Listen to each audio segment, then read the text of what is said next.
So the objectives of today, we're going to be talking about some anesthesia techniques. Before, we talked about diagnosis, so we're going to go some anesthesia tips and some I&D tips and some radiography. So just some admin points. If you haven't already checked or you haven't received the email, it's going to be in this place called, I'm going to post it in this online forum called CDO, called the Workplace. So there's an update on the CDO directive on COVID, updated the 7th of April.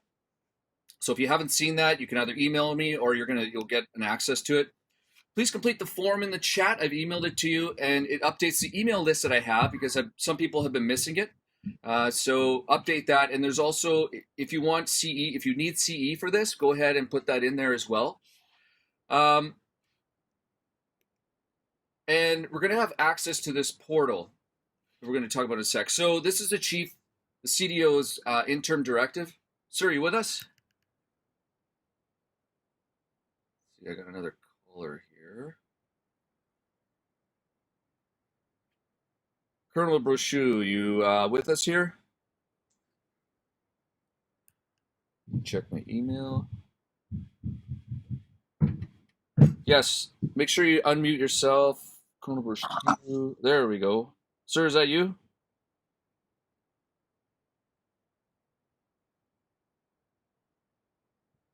Oh, okay, not yet. We'll keep going here.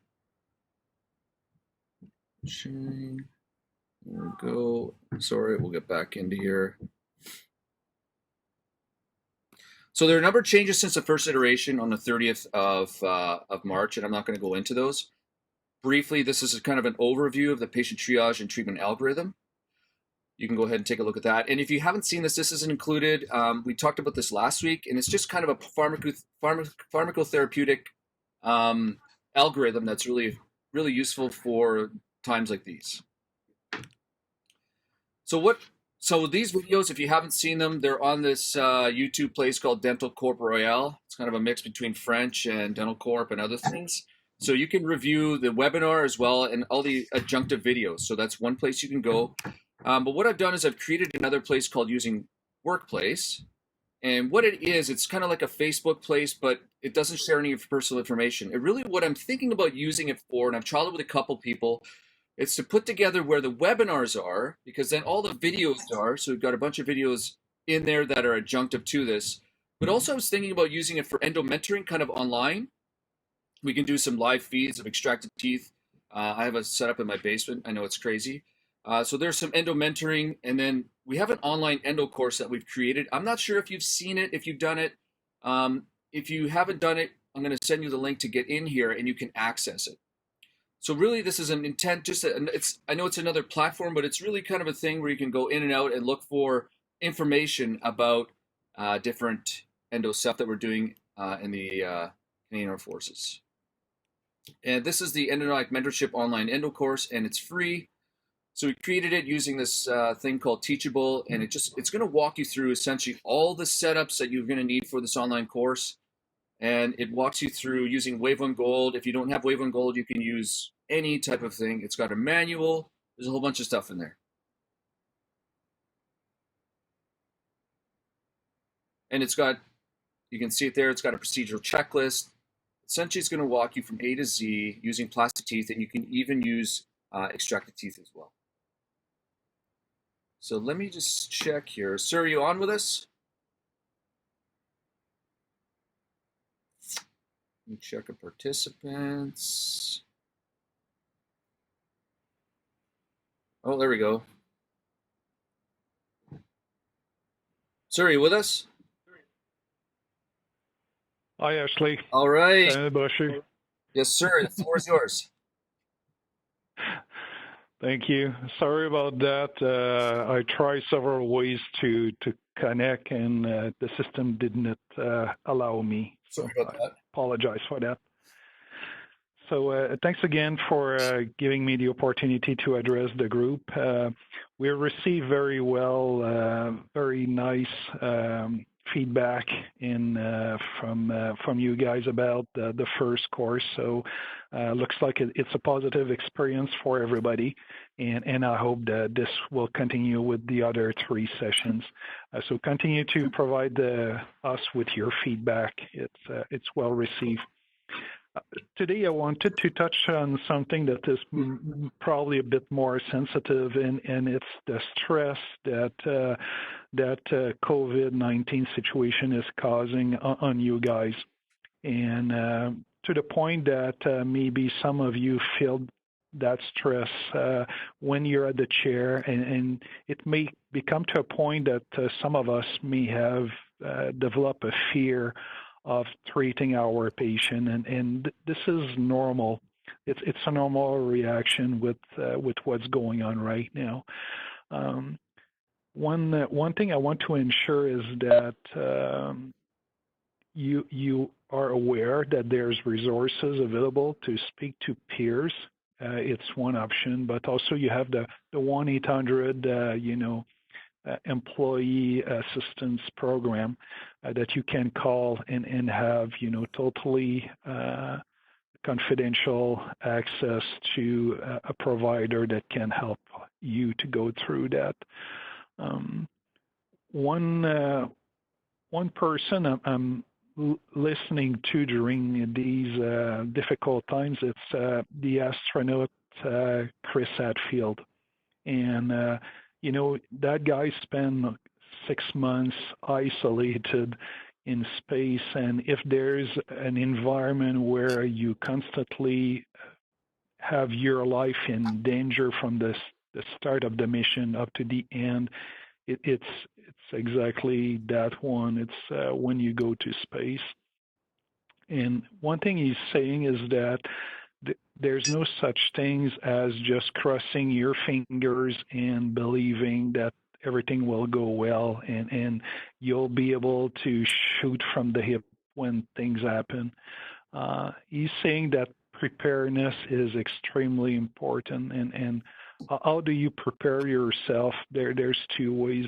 First one is the technical aspect, is exactly what you're doing right now through this webinar, and fully have a good grasp of what you're supposed to do, how to do it, and how to be very effective. The second part is your mental preparation, and this one, it's only you that can do that. And one way is to educate yourself. It's to know what are the risks and fully understand the science behind what's going on. And, there's very good websites out there, like the Public Health Agency Canada website, the D&D website on COVID-19, and the information that are provided during these webinars are really good too. One thing also you have to make sure is that you prepare yourself by role-playing or simulation. You need to take the time in your depth to practice your drill, not only the technical endodontic procedure itself, but from the moment the patient comes in the clinic and is brought to the chair, and how you dress yourself with PPE, doing the treatment, how you undress yourself after the procedure and everything. I think it's very, very important that you familiarize yourself with all these steps and make sure you're comfortable with it. So doing a dry run will be extremely important.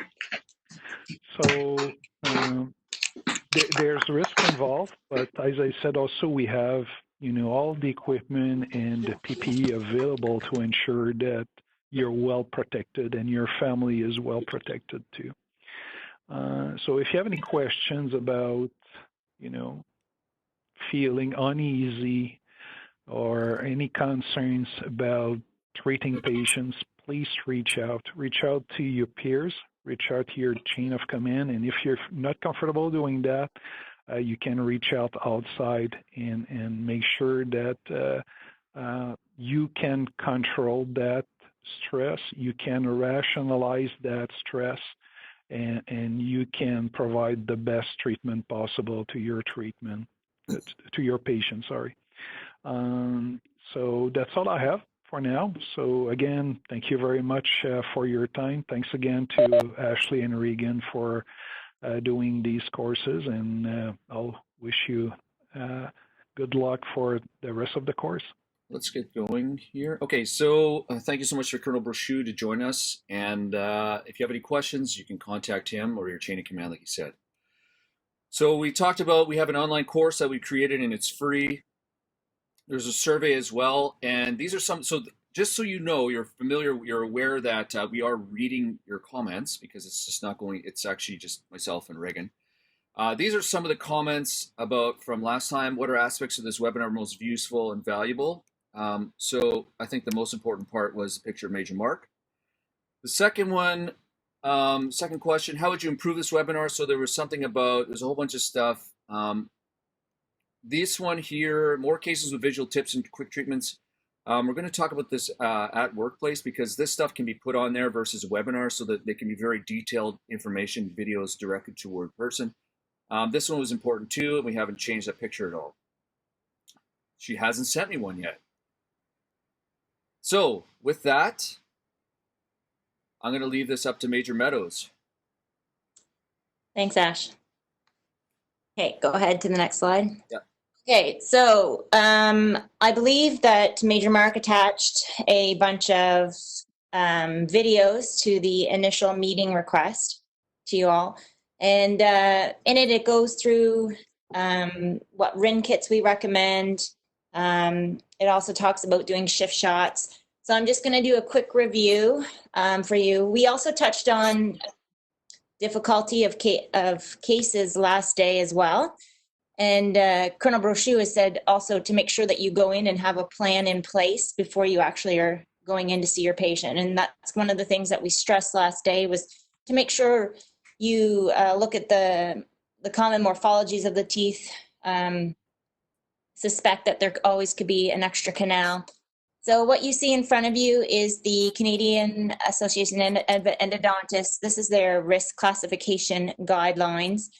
And down on the far left at the bottom, it basically gets, I'm just trying to blow it up on my side here because I have a little cheat sheet here. Basically, average risk indicates it's probably a routine endodontic treatment. High risk, it means that's going to be a little bit more complicated. So if you have one or more ratings in the high risk category, then we're thinking, well, maybe this is a case to refer. However, initially we are going to be, in this time frame, we're going to be trying to get our patients out of pain. Very high risk indicates the preoperative condition is exceptionally complicated. Achieving a predictable outcome will be challenged for even the most highly skilled practitioner. So if you go to the next slide there, Ashley, I kind of just highlighted in this one, basically information that you're going to get from your radiographic analysis. And if you look, reading it from left to right, left, the second column from the left, this is your average risk. Your the next column in is class 2, so your high risk, and then the very far column is very high risk. So basically what you do is you go through this form and you compile, oh, I just lost the video, compile the points assigned. So every time you tick off a check in the average risk, you give it 1 unit. If you check off a box in the high risk, it's 2 units. And then the very high risk gets 5 units. And then at the bottom of the previous screen, if you go back there, Ashley, you can. At the very bottom, it tells you how many, like 15 to 17 units, your average risk, 18 to 25, your high risk. Class 3, very high risk, is 25 and above. So this is just things for you to look at. Can you go forward again for me, Ashley? Oh, go back 1. So these are just things that you want to look at when you're looking at your radiographs. So you're going to look for a J shape, look at the curvature of the roots. Is it a molar with 3 canals or less? A premolar or an anterior? Look at the crown access, different from the root access. So that was a a case that Major Mark shared with us on the invite, showing that the tooth actually was rotated and didn't, so he had to use the cast from a crown preparation. So if you go, let's go to the next x-ray there, or the next slide, please. Okay, so this is just an example of a case. If this was your patient that came into the door, if you look at tooth number 4-6, we have a very large restoration there. We also have long roots, and then also can't really see a pulp chamber that clearly. So one of these, it's going to be one where you're a little bit concerned potentially to enter, but if the patient is in pain, you're going to have to do your best attempt at this point in time, unless you have some endodontic offices that are deemed emergency facilities. Next slide. Okay, so in Major Mark's videos that he's attached in that environment that he was showing you, we were talking about shift shots, and a shift shot is going to tell you a lot of great information. One of the things that I find when doing shift shots is that if I ask my dental tech to take a shift shot, they'll take the shot, and sometimes they'll reposition the x-ray sensor and then go and take the next one. But you don't want them doing that. You want to make sure that they keep the x-ray sensor there the whole time. So this is just an example of a straight-on shot that was taken on the Dexter. Next slide. And then, so this is giving us a mesial shot, a mesial shift. Next one. And this is our distal shift on tooth 4-6. So we're trying to spread things out. Oftentimes, especially with a premolar, you'll be able to confirm that there's 2 roots. Okay, let's go for next slide. You know, I just wanted to mention on the super mesial shift, you can see now in that mesial curve, you got to see a curve versus just on the straight on. So it gives you a little more information, and it's pretty much, you know, like a J shape. Yeah, sometimes it's hard to read these damn things when they're shifting. You kind of like, I don't know what is, because everything's like overlapped. But sometimes you know, I find you get it really, it's like you get the sweet spot. You're like, whoa, okay, now I'm ready to tackle that. So this is an example once you have your files in place. So oftentimes if you do with this straight on, you can see that both of those files are overlapping. So you don't really know which canal those files are in. So one of the tricks that we recommend is that you use 2 different types of files. So in one canal, you can use a headstrom. And then in another canal, you can use just a regular file. I don't know if it's on further on the slide. Right here.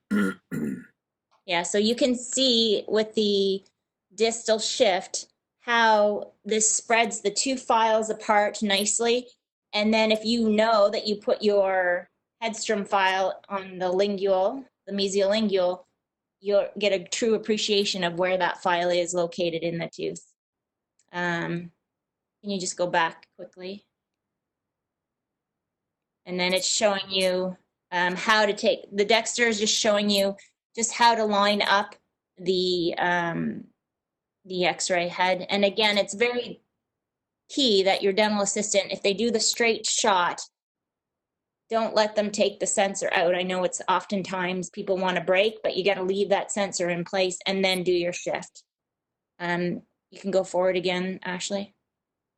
There's a mesial. And there's the mesial shift. And then everyone should know the slob rule. So basically, whichever direction you're changing your moving your x-ray head is the direction that you know. If the root moves in the same direction that you move the x-ray head, you know that it's moving lingual. So it's the same lingual, opposite buccal. Okay, go ahead to the next one. And this is just showing what we already showed. That's it. Can I just Okay. couple points? Just a couple points with regards to X-rays and taking them. What I'm going to do is I'm going to weasel my way over to work, and there's a couple. My recommendation right now is if you're doing X-rays, just do them yourself, and then I'll show you on Astra instead of using the auto. Oh, sorry, these are your X-rays here too. Instead of using they use the auto complete, and then they take the X-ray, and then you're like, oh, I missed it. You just double click, and I'll show you what I'm talking about. You double click on the thing and make the system much more efficient. And the best advice I can give you is don't take the sensor out of the mouth unless the patient is vomiting on the floor, because I'll tell you that gives you reference points of where you need to then move the head or move the X-ray. Just leave the X-ray in there. Sorry, Reagan.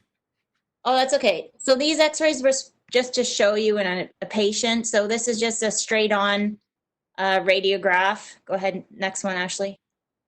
So this one was just a little bit of a shift to show you how we were able to separate the gutta-percha points. This is a case that, as you can see, we weren't at the apex completely. So then if you go to the next one, you can see that we were able to get down on the mesial canals, but not on the distal. Okay, next slide. So this is just also showing you the importance of a shift. So you can see I don't have quite at the apex on my straight on the mesial roots, and then there's something strange going on the distal. So then when you go ahead and do a shift, you're able to see that this tooth actually has an extra root. So it's called a radix if it's on the mandible. But you can see how there's a nice J hook that you potentially may not have appreciated in your straight shift or straight shot. Okay, you can go to the next one, Ashley. And just go through this one. I won't talk about it. Keep going. So this one is also showing you how if you look straight again, you can assume it looks like there's just one canal on the far left, but then as soon as you do a little bit of a shift and you get a file in there, you can actually see that there's another canal. Okay, next slides. And again, this is a case, I hope everyone does not try to put a crown on a tooth that looks like the first radiograph, because you can obviously see there's nothing holding that core in place, but this is a patient that I ended up seeing. And when you do the straight on shot, it looks like there's just one root, but when you do the shift on the third radiograph, you can really trace the outline. You can really see the outline of the two roots there. And in the final radiograph, you can see that we have two, and then we have a post in there as well. Okay, next one. So this is just a case too it shows you how this is a straight shot showing what everything looks like when it's done, and you're thinking, oh, okay, that's great. But then when you go ahead and do your shift, you can see that you're actually short on one of those, that I was actually short on one of those canals. So not ideal finish. So that's why I always recommend also at the end that you take a shift, because you'll get a true appreciation of how well you did the job. Okay, and next slide. And then also I think it's important, especially in these times, like if you're looking at these radiographs and you're trying to determine, am I gonna do the root canal? You really need to look at these and assess the restorability of these teeth, especially at this point in time. Okay, next group. So this is an image from our Panorex machine. Don't follow the setup information on the bottom of that, because I was actually playing with the Panorex today, and I actually have to update the bottom part of it. You don't actually see pan bite wing written. It's actually, you can actually pick a segment, and I'll send out better instructions on that. But this is what we got with our Pano machine in times that we're trying to stay away from taking intraoral radiographs. Hey, you have a smartphone, right? I think. Me, yes. Okay, good. Maybe you just take us a video. We'll put it on Workplace. I could take a video, yes. Does anybody have any questions on that? That was just a quick overview of the importance of taking your shift shots once we get back to that ability to do so. And then also utilizing your panoramic radiograph to get some smaller and better images for you. Awesome. All right. Thanks very much, Reagan. Reagan's going to be back up. Oh, there's where that slide went. Reagan's going to be back up in just a few minutes. Okay, so we talked about diagnosis. So let's go on with, we're going to continue with some anesthesia tips. So you've got your patient that presents with, you know, that statement, only cold helps. Well, let's take a look at what a patient looks like when they do present with that. So this patient here presented about a year ago, and this is exactly what irreversible pulpitis looks like, symptomatic. So he has his cold tooth. The cold only, he figured out that, well, actually, the night before, he was eating ice cream.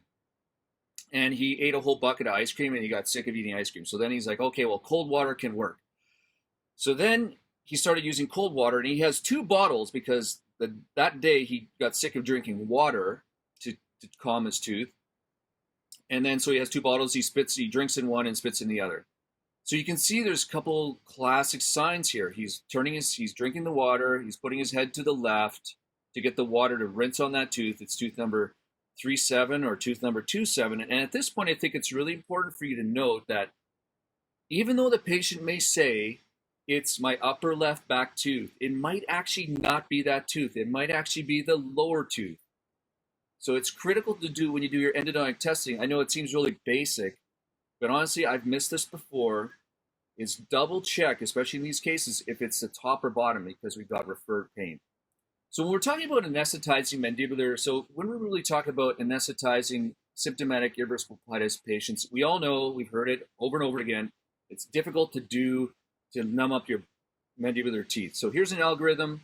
I'll post that up later. It's in the workplace later. If you didn't know, because cold test is like one of the key things in this testing techniques, you can get this vanilla scented. Some people like it, some people don't. Give it a shot. It's from Patterson. That's kind of like a comment.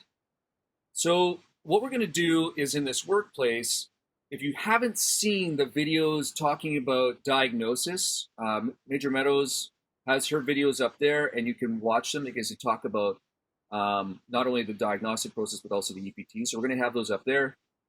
And I asked you to, I'm hoping you had an opportunity to read this article from JADA in 2017. And since my residency about, 100 years ago, things have changed. The things that I was taught now, this is a great update because they're kind of not proven, but it's kind of like it doesn't work. So they talked about things that work. So one is the intraosseous injection. I was reading an article that talks about this being an advanced technique. I mean, when I was in Iraq, I was watching med techs do intraosseous anesthesia for morphine provision. I mean, these are med techs, so I don't think this is a really advanced technique. We just need to learn how to do it. PDL ejection, this is a really simple thing that I use probably 8 times a week, or I was using it. And then nitrous oxide, something that works. Things that don't work that they talk about. So this pre-medication thing, ibuprofen, acetaminophen. I've tried that many times and it never really seems to work. Yeah, the patient's out of pain, but it doesn't seem to make their anesthesia any better. This mepivacaine/articaine block, you can read it in there. Different block techniques. I'm super grateful that finally comes out because I don't know how to do Gal Gates. And I mean, I've been doing this for 20 years and I still don't get it. And it doesn't make a damn difference whether you use whatever technique. And increasing the number of injections does not work as well. So I'm going to tell you, one of the things I do for every restoration, extraction, endo now is 3 carbs. It's going to be lidocaine at 2% and 1 and 1. It doesn't matter what it is. It's going to be 3 carbs. And it just seems to work better. So I'm going to wait. So we're going to talk about tooth number 4-7, for example. I'm going to give them 3 blocks in a long buckle. If you really want to, you can give them an infiltration right next to that 4-7 with articaine. That can help. There's lots of little different things. I'm going to wait about 5 minutes, and I'm going to retest with cold. And I know that it's a cold is bothering it because I've tested before. But if there's no cold response, say for example it's necrotic, what I'm going to do is I'm going to percuss on that tooth, because if I can try to figure out their symptoms before, I'm going to try to repeat them. And if I can get nothing, if it's totally numb, that patient feels 100% confident, and I feel confident that when I dive in there, we're good to go. But sometimes it doesn't work. Sometimes I've given a block. Sometimes, you know what? If you ever waited 30 minutes for a block to take effect, that's a long time. I mean, 2 minutes is a super long time. So what I'm going to do is I'll give them 5 minutes. I'll give them, at 5 minutes I say that, it's probably 2.5. I'll sit them up. I'll open up their mandibular, their jaw with a bite block. Malamed talks about that. I'll give them a couple minutes, and then I'll retest. If it doesn't work, I'll give them another block or two, and then I'm going to go with a PDL. That's the first thing up, and it's the easiest to do. So lip numbness does not indicate pulpal anesthesia. If you haven't heard that, it's something like if you ask them, is your lip numb on the right side? And they're like, oh yeah, it's numb. And then it's like, hey, we're good to go. You dive in for your filling, and like, oh, I feel that. And you think, it's really that, now I've got to undo everything. It slows down the procedure. So really what we're trying to do is make this as efficient as possible. So we're going to, like I said, we're going to cold test after that anesthesia. Because you really, after I've anesthetized this patient, you don't want them to do this. Sorry, is that the tooth? Because now I know, like, I can't start a procedure on that tooth before I can't start anything. She's still feeling it. Sorry, is that had I dove in there, like, imagine that. Well, you don't need to, because I know you can experience that. So this is the PDL. You can use your regular your syringe, but honestly, this thing's a couple $100. I would use it. I use it routinely. You put your carpula in there. There's a little video on here I have. The real key to success with this bad boy is the 8mm tip. It's the extra short, they might even call it the ultra short, 8mm tip, 30 gauge. You can't use 27. 27 is just a little bit too big to get into the PDL. And we're talking, this is classified as an intraosseous. So the 8mm tip gives you enough, it's a physics thing. I don't really, shorter lever arm or less bendy, something like that. But it's really the shortness that gives it that stiffness. And the 30 gauge you can get into the PDL.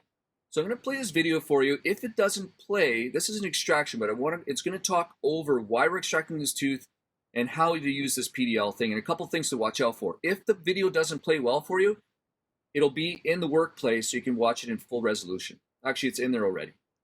Well, those moments when you're doing a filling or a root canal or an extraction and the patient just kind of winces and like, I feel that. And you think, oh my gosh, I've given you, especially on a mandibular tooth, I've given you like 8 shots, 8 injections. Your lip is entirely numb. How can that tooth not be numb? Some key steps from this is from Spear. And also, actually, I'm going to have the link to, this is a great video. I mean, it's got like 418,000 views. And this is the king, Dr. Stanley Melamed, talking about the inferior alveolar nerve block. And so it's a great review. But if any of this stuff doesn't work, one of the simplest things you can do is crack out the Ligmajet. And I'll tell you, Dr. F taught me this about 7 years ago, and I've limited myself to endo and extractions. This thing I almost use probably 8 times a week. Super helpful. So what happens? Let me show you how it works. It's really a really simple little thing. You can use it with, so what happened here is this patient, we're going to extract this tooth number 4-6. And the reason why we're going to extract it, just before we get into this, is, let me show you the cone beam, is that this tooth on the periapical, actually on the bite wing during an examination, just a routine annual examination on tooth number 4-6. So here's tooth number 4-6. You're looking at the crown, and here is sort of the sagittal section. You see this large, dark radiolucency. Well, what that is one of our clinicians picked up, and it's an external cervical invasive resorptive lesion. So you can see in the axial slice here, this huge lesion here. And let's take a look at the coronal version. You can see that really significant lesion, and it's totally non-restorable. I've tried to restore something that's very similar to this, and it's not worth it. You end up taking it out anyway. So we elected for extraction. So one of the tests, what we'll do is we'll do the inferior alveolar nerve block. He has lip numbness, but I go to do the cold test, on this tooth and it's still positive. So before we anesthetize a patient, we check with cold to make sure it's vital or non-vital. And he responded to cold. So we redid the test, and actually the test in this case was actually the Explorer into the lesion test, and he still felt it. This is an 8mm 30 gauge tip. We're going to do one injection in the mesial, so I'm going to go nice and slow. Oh, let me just show you here actually. This is what happens. So when we're doing this procedure, it's super simple. You can do it with your regular injection, your regular syringe. I'm just using lidocaine 2% with 1 in 100,000 epi. But really the key is this short little needle. It's like I said, it's only 8mm, and it's great because it doesn't bend that easily. And it's got to be 30 gauge. I've tried with the 27 short, and it just isn't big enough to get into that PDL space. And what we're trying to do is, this is classified as an intraosseous injection, but we're trying to get that into the PDL space. So I'm going to place that in, and all you need, I was taught doing 4 corners a long time ago, but honestly my experience now has been just in the mesial, a couple clicks of the ligament jet, in the distal, a couple clicks, and then I'll retest for cold. One of the things you're going to watch, so this, if you haven't used a ligament jet, it's essentially what you see here, and it's just essentially, it's a gun. It's my PDL gun, that's what I love to call it. And I can place a lot of pressure, very slow, continuous force on this cartridge. But watch what's going to happen. If you go too fast, this will actually crack. Turn that down here. And you saw it crack right there. That's not a problem. On some of these, there's a plastic sleeve, and essentially the way that the carpule is designed is it doesn't break in a million pieces all over the place. It's self-contained, so don't give up on that technique. If that happens, reset and do it again. And what happened here is I was just going too fast, too much pressure with my large muscly arms. I'm just kidding. Going a little bit too fast for the anesthetic to get into the PDL space and the intraosseous tissue. So I'm going to reload. And Angela is my dental assistant. She's amazing. She's making sure, because what happens is if this flows out of the sulcus area, it is extremely bitter. Like we all know that this stuff tastes terrible. I often joke with my patients, if anything tasted good in dentistry, we'd have lineups out the door. But we don't. It was bad. It's always a bad joke. No one laughs at it. So let's reload. Okay, we're going to do it again. So we're going to go back in the same place. I'm going to go nice and slow. And as you sort of burrow a channel into the PDL space with more anesthesia, you can go a little bit quicker. So you can see I'm placing force.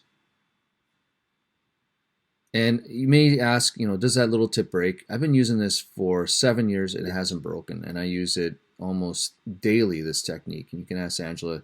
And what it does is it really speeds up anesthesia, because there's an algorithm in this document that talks about how, what are some of the choices, what can you do? And what I found is that sometimes it just takes longer for the patient to get numb. You may have even placed the anesthesia in the right place during your block, but they may take up to 30 minutes to get pulpal anesthesia. Sitting 30 minutes in a chair is a pretty long time to wait. This actually helps you speed up without having to go with a true intraosseous, an X-tip.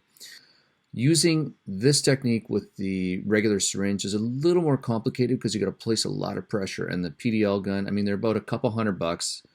They're not that expensive, and they will save you a lot of time and grief. And one of the biggest things I was trained to do was to do a cold test after you do your anesthesia before you do your treatment. Please, if there's anything you take away from this video, cold test before you before you anesthetize, cold test before you treat.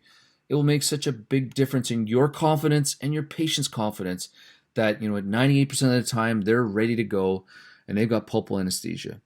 So as you can see, as we get more of a kind of a burrowing, if you may, into the PDL, I'm not sure if there's a better way to describe it. Now I can start to put a little more pressure and it's going a little bit quicker. You have to be, so what we're looking for here, extra PDL space. We're looking for a little more of the blanching of the tissue just around the alveolar tissue. And then what we're going to do is Angela's going to give them a big rinse, or I'm going to give them a big rinse. You can see that tissue's blanched, so that gives me a good idea that, okay, we might be good. And obviously there's a lot of other injections you can do. You can do a lingual injection. You can do like I'll do, in this case, we did 3 infraalveolar nerve blocks. I'll do a long buckle back here, and I'll also do, in this case, because we're doing extraction, I will also do an infiltration with articaine, 4%. So what we're going to do here is, because he has a direct channel, remember there's a direct channel into his pulp on the lingual, so this is tooth number 4-6, I literally going to take the Explorer and place it into that pulp. And if he doesn't feel anything. All right, my friend, let's test this again. Pain there at all? Nothing? Mm-hmm. The poke in the pulp test. Well, those moments. And if you don't feel, if you haven't been trained, you haven't practiced the intraosseous, it's a super simple technique. And especially today with this COVID, we want to make sure you maximize the efficiency of your anesthesia, because there's nothing worse than starting a procedure and having to take everything off. And that just increases the potential viral load of the patient onto you, or what, aerosol creation. So the intraosseous is the last technique we're going to talk about. If you haven't done it, here's a really simple way to practice before you practice. You can practice on your kids, your family. They're not going to like that, or you can practice on some other things. So I'm not going to go through the directions of it, but essentially we all know it. There's it's called the X-tip now, and essentially what we're trying to do is we're trying to place that anesthesia right into the cancellous bone. So we're going to take a perforator that goes onto your slow speed, and then you're going to place that in there. If you hit a tooth root, you're going to know. We'll talk about that in a second. No one's going to die from hitting a tooth root. It's okay. So don't let that fear prevent you from having to use this technique, because now we need to get our patients out of pain. If the patient's in your chair at this stage of the game with COVID-19, you need to solve their problem. And then we're going to place our anesthetic in there. It doesn't, according to that article, take a look at it. It doesn't matter all it matters is the quantity. It doesn't matter whether it's mepivacaine or lidocaine of the anesthetic you're using. It just matters how much you use. And my experience has been, if you go half, you're not going to get anything. You got to go all the way, like gas to the floorboards.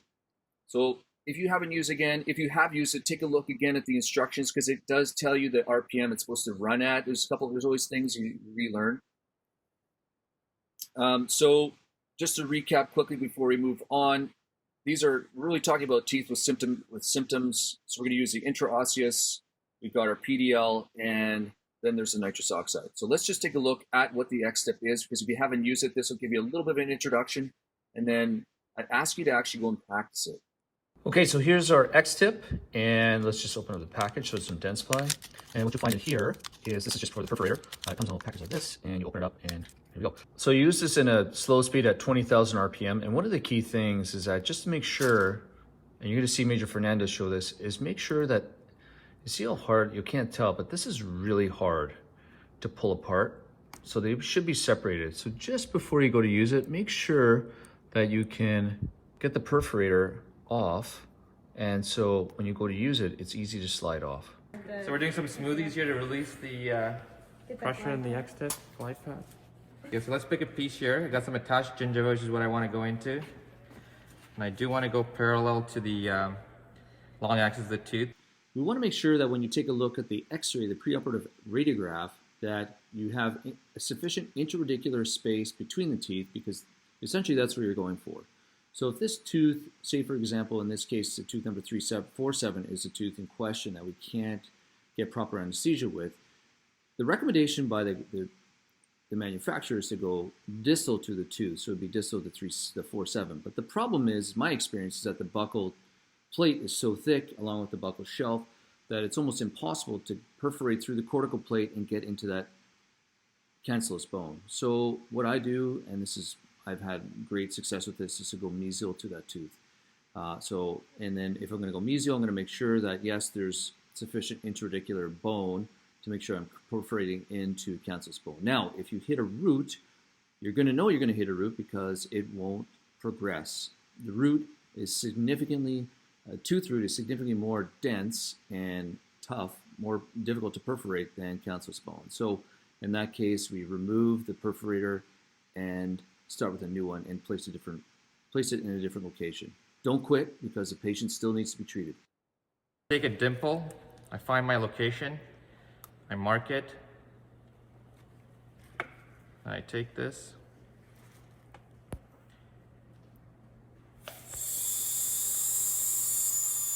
go in. So now this part here, it can be really hard. That's why you do the loosies-goosies to loosen it. But what we'll do is, we'll take some pliers here. Hold on to that. And you don't want to put too much pressure, okay? Because you could break that. So you get that out. See, and look at it and make sure it's the one piece, because I show you that x-ray where they have a broken tip. So if we're into cancellous bone, it should flow. If it resists, stop and change your location. The moment of truth. This thing better work. Ready? Bam. My heart's starting to You race. see right there? You see right there? Oh, I forgot to warn the patient that he's gonna have to, his heartbeat's gonna go up for 4 minutes.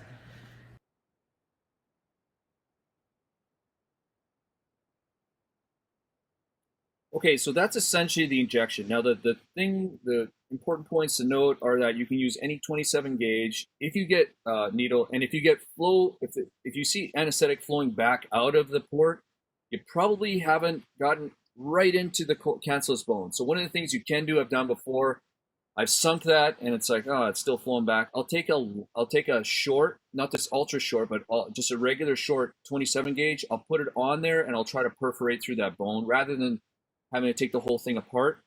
Trying to use the simplest ways to do it.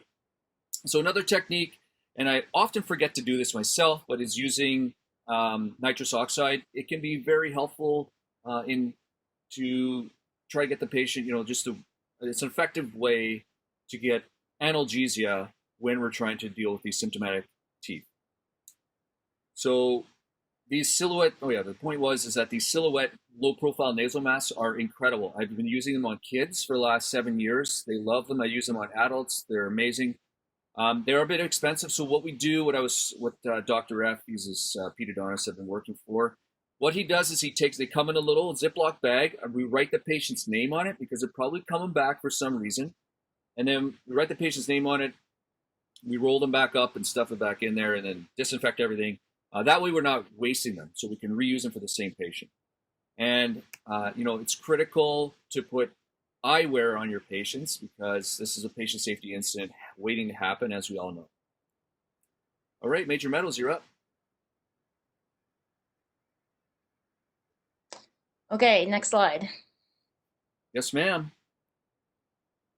That slide. There we go. Okay, so basically what Major Mark had asked me to kind of talk about is dental infection and what are we going to be faced with at this time. So potentially looking at what types of abscesses or cellulitis are you going to be taking care of. So with the CDO's directive, we're trying to manage things with antibiotics as much as possible. However, there are going to be situations where you're going to have to do some incision and drainage. My recommendation at this time is if it's intraoral, it should be an area that you're comfortable with doing the incision drainage. Extraorally, there are many dental clinics that are deemed emergency dental clinics, and many of them are oral surgery clinics. So anything that's going to the extraoral world, or where you think you're going to have to do an extraoral drainage, I would be sending it their way. So factors that help limit the spread of dental infection are your lamina dura, your periosteum, your muscle attachment, and the fascia. Next slide. So what you want to look at is, when you're looking at the anatomy of the tooth, is the apex closer to the facial or the lingual? And that's usually, the infection is going to spread on the path of least resistance. So if the apex is closer to the buccal, it's going to go to the buccal. If it's closer to the lingual, it's going to go lingual or palatal.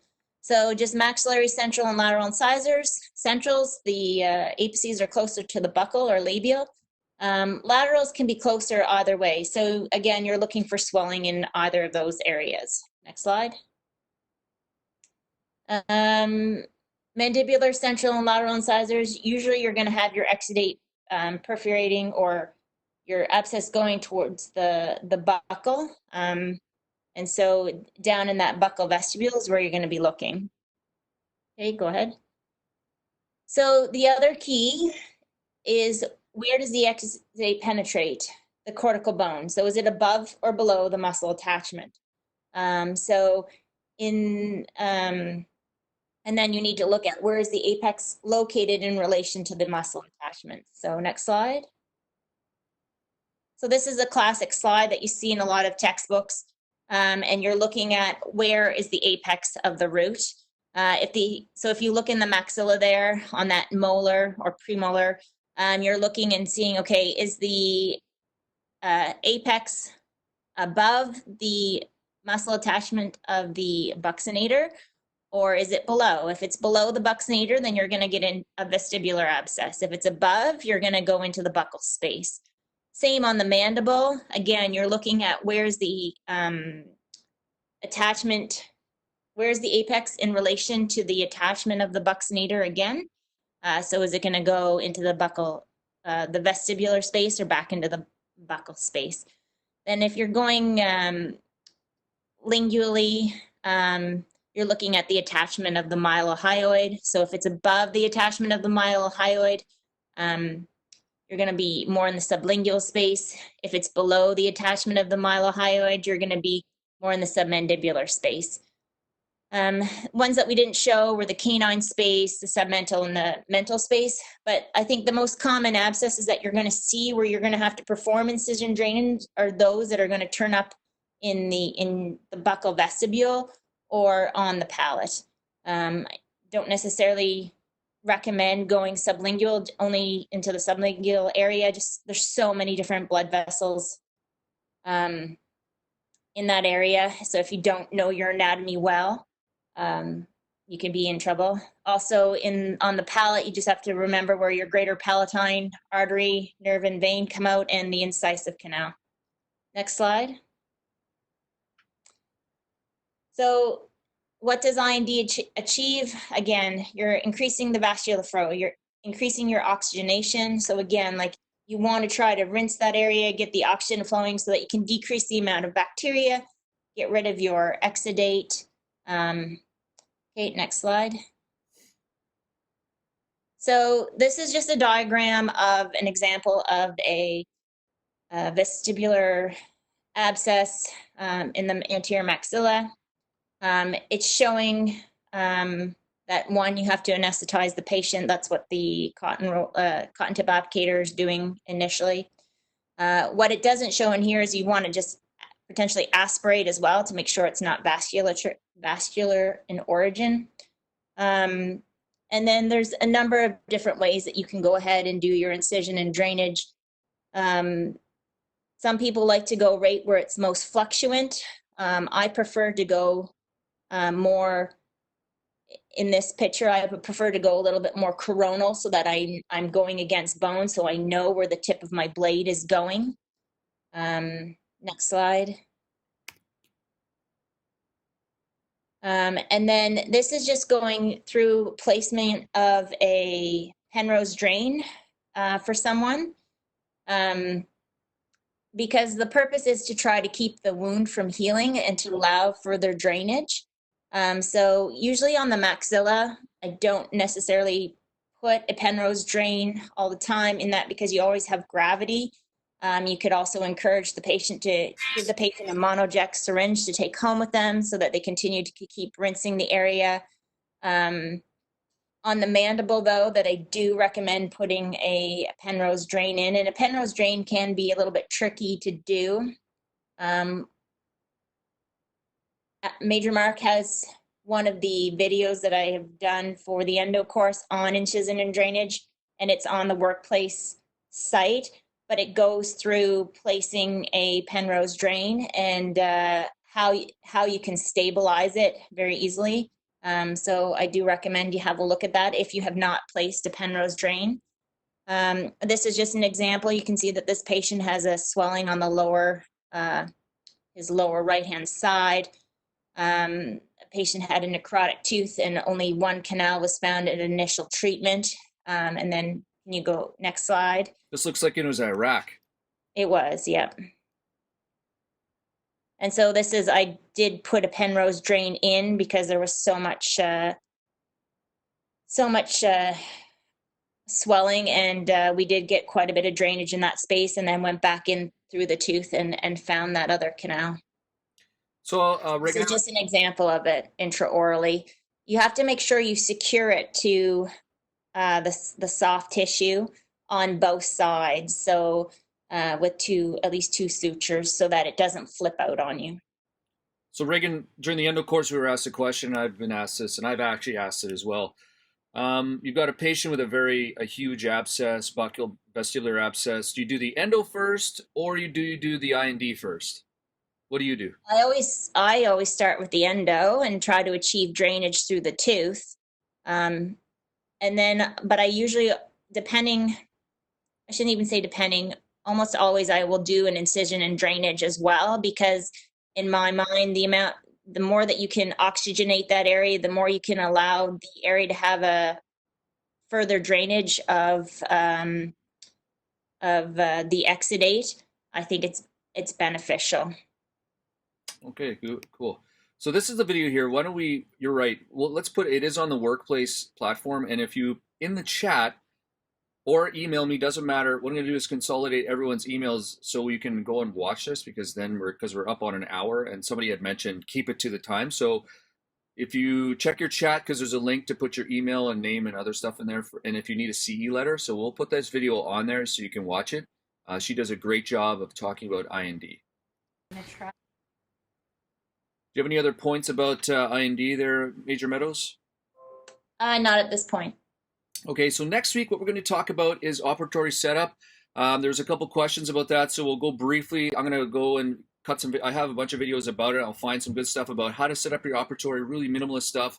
And then we're going to talk about access as well. Some super, anyways, things that I've been taught that really have made a difference and being efficient but also effective while you're doing your access, your endo accesses. So what I'm going to do is I'm going to open this up for any questions for a few minutes here. If I can now somehow figure out how to stop sharing my screen. I'm going to stop sharing that, and let's go to the good old chat box. All right, Workplace, we got that there. Oh, Karen, yeah, CEO's been trying to phone in, but it's asking me a password. Is she okay? That didn't work. So any questions at all, or you can ask them as well. You can either email, not email, you can either click unmute to your thing and ask some questions. If you have any cases or whatnot you've been talking about or dealing with, something happened in the last 2 weeks. If you are seeing patients, you want to share it with us, that'd be super helpful. Not everybody talk at once. Carlos, I can see you there, my friend. What are your thoughts on open drainage? Are we talking open drainage in terms, I'm assuming that means open drainage for the tooth.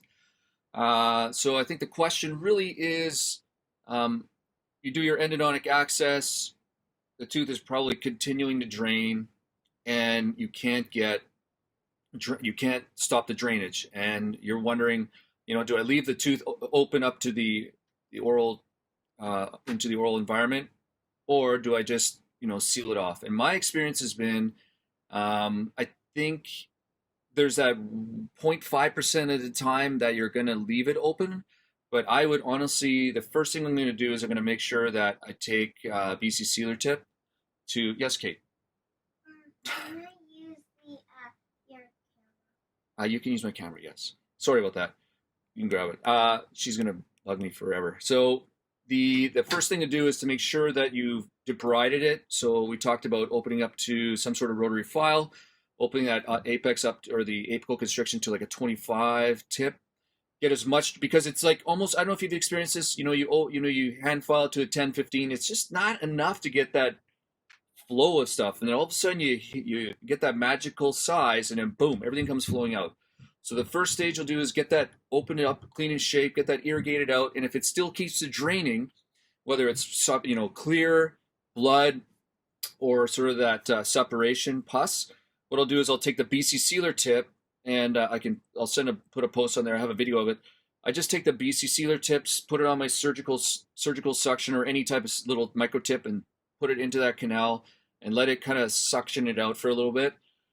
And then what I'll do is I'll place my calcium hydroxide on top of that. I'll take my 10 file like we showed last time, and then I'll seal it up. The problem with leaving it open is that we introduce everything else into that tooth, and we never actually get any healing.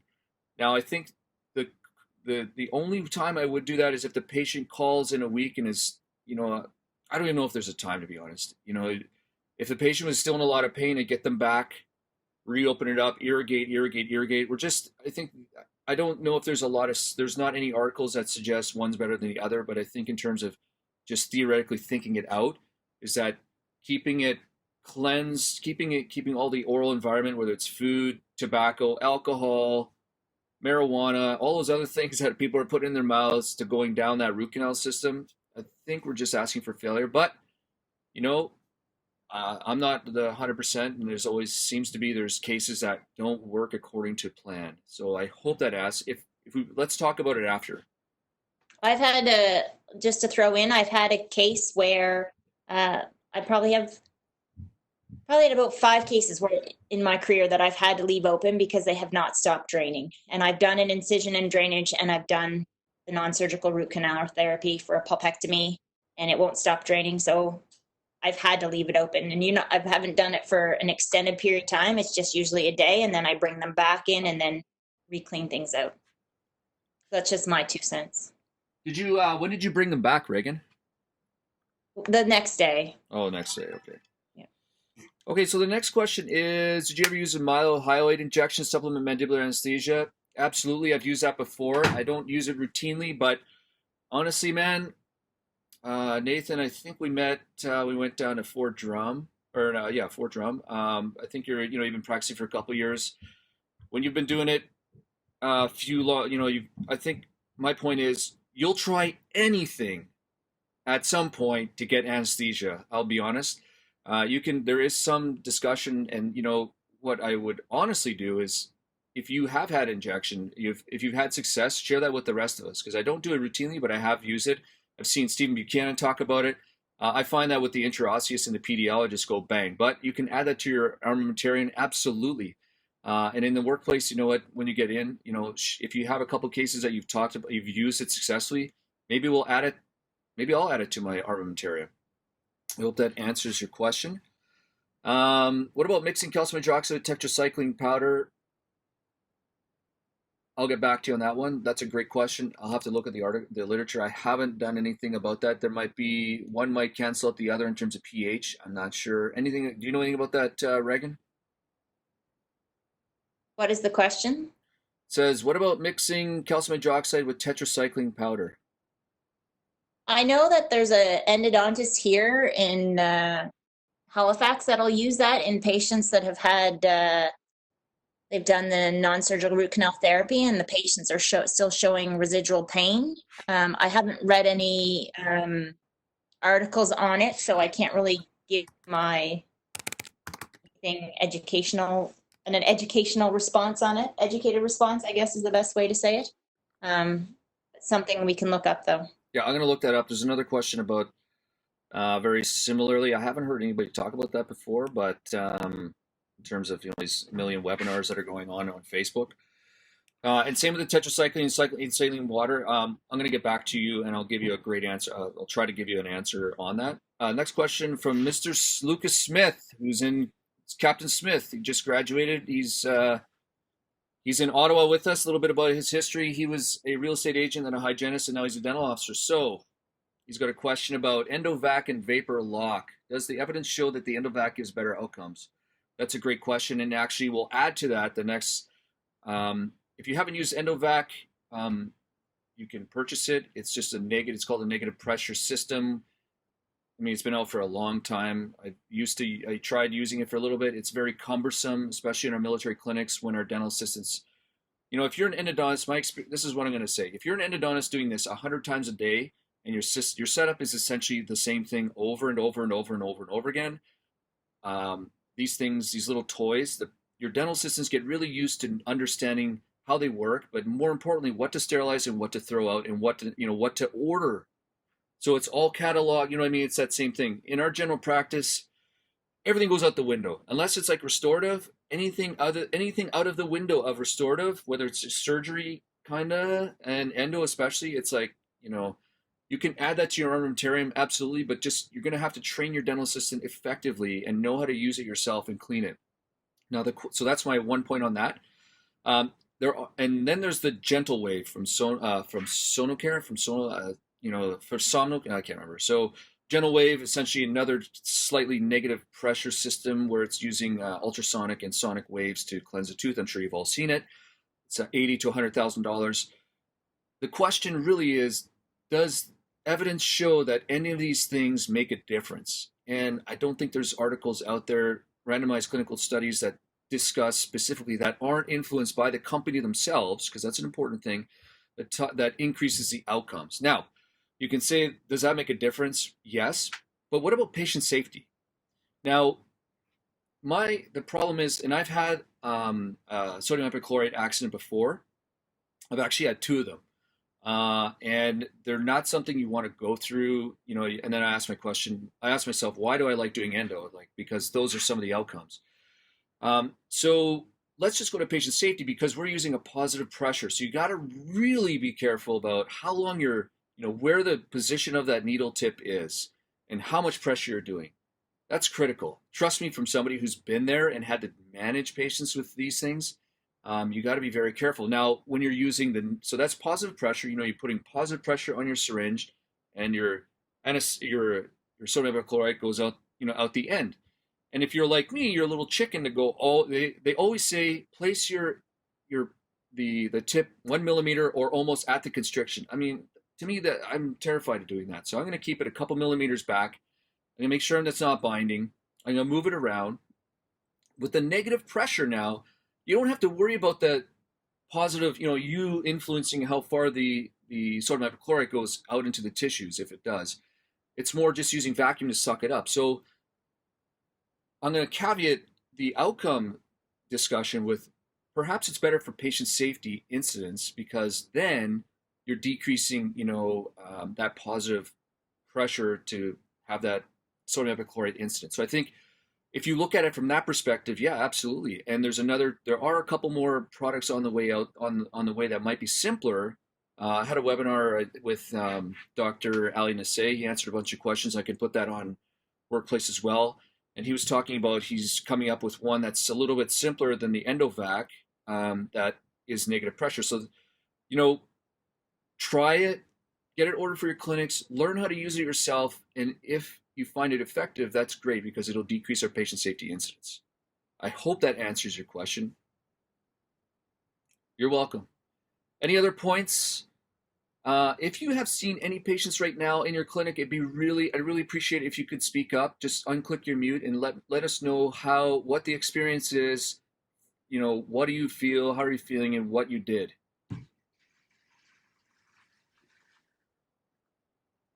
Any points there, Reagan? Not at this time. So what are your providers? What have you guys seen in your clinic? I know Major Walker and Captain Dago had to treat some of Major Walker's pros patients where some temporary prosthesis had fractured. Okay. So they've done 2 aerosol generating procedures. We have had a number of cases here where we're managing with antibiotics, but again, we've gotten our first phone call today that antibiotics are not working. So I'm just, after I'm done here, I have to go and touch base with Captain Jodry to see, because we may be doing our first pulpectomy. All right, cool. So if you don't mind, if you could do us all a favor, and we could put this on the thing, on the Workplace, can you somehow, you have a smartphone again, right? Yes. Can you video kind of the setup and what you guys are doing in this, and kind of what you guys are doing, and then let's, kind of the procedure, whatnot, not supposed to be procedure, but kind of what your setup is, because I can show mine, but it's going to be different than yours. What your setup is, what you guys are dressing up as, kind of the tips about putting it on, taking it off. There are videos about there, but sometimes it's nice to see internal